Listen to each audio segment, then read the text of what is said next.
สำเร็จกองประชุมใหญ่ผู้แทนแนวราวสร้างศาสตร์เมืองปทุมพรครั้งที่8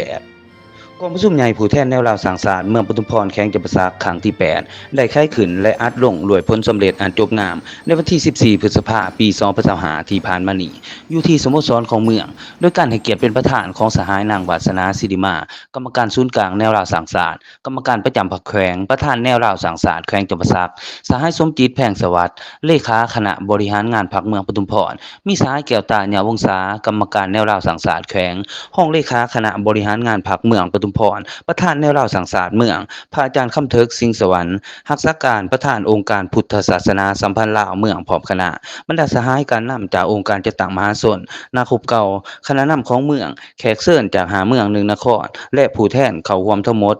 145สหายหญิง14สหาย กองประชุมใหญ่ได้คนขวบเป็นเอกภาพประกอบความเห็นประชามติรับรองเอาหางบทรายงานการเมืองที่ได้ตีราคาผลสำเร็จของการจัดตั้งปฏิบัติมติกองประชุมใหญ่ครั้งที่7ของคณะกรรมการแนวราวสร้างศาสตร์เมืองแต่ปี2019หา2024และทิศทางแผนการใน5ปีต่อหน้า2025หา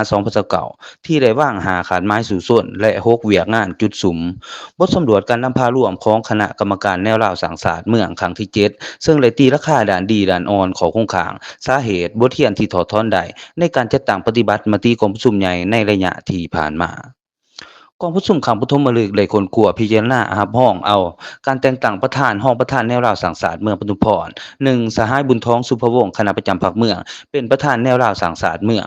2สหายเพชรอุดรบุตรวงศ์เป็นห้องประธานแนวราวสังสาสตร์เมือง3สหายนางรัศมีท่านคำภักเป็นห้องประธานแนวราวสังสาสตร์เมืองแต่งตั้งคณะประจำแนวราวสังสาสตร์เมืองแต่งตั้งสหายบุญท้องสุภวงศ์คณะประจำประธานแนวราวสังสาสตร์เมืองแต่งตั้งประธานกวดกา1สหายเพชรอุดรบุตรวงศ์เป็นประธานกฎกากองประชุมได้รับรองเอาผู้แทนสมบูรณ์ไปร่วมกองประชุมใหญ่แนวราวสังสาสตร์แขวงจำปาสักครั้งที่8จำนวน8สหายและพระสงฆ์1องค์คือ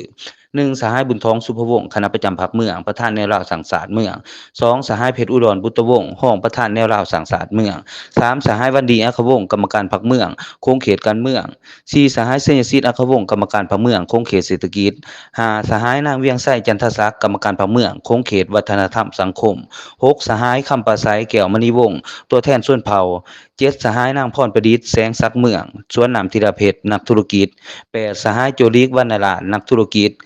9พระอาจารย์คำเทิกสิงห์สวรรค์รักษาการประธานอปสเมือง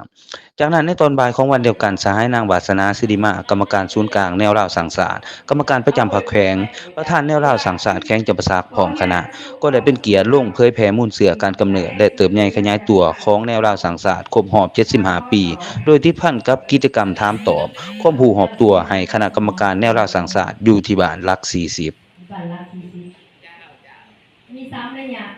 ที่